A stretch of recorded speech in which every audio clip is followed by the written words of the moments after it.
terminen los canales de noticias con lo mucho que odio la televisión.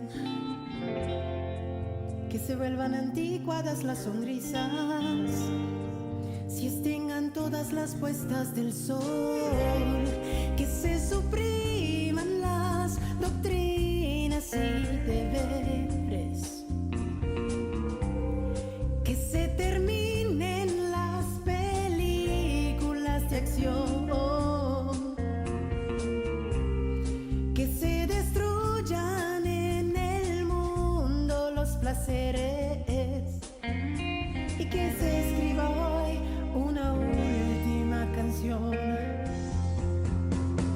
Pero que me quedes tú, me quede tu abrazo y el beso que inventas cada día. Que me quede aquí después del ocaso, para siempre tu melancolía.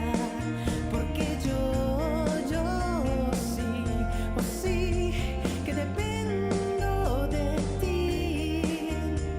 Si me quedas tú, me queda la vida.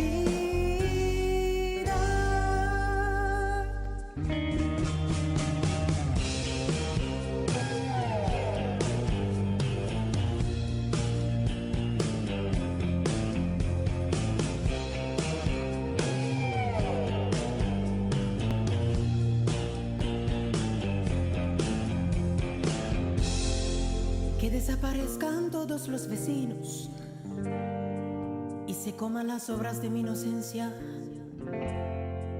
Que se vayan uno a uno los amigos y escribí mi pedazo de conciencia.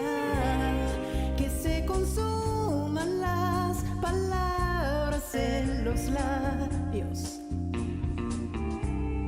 que contaminen todo el agua del planeta,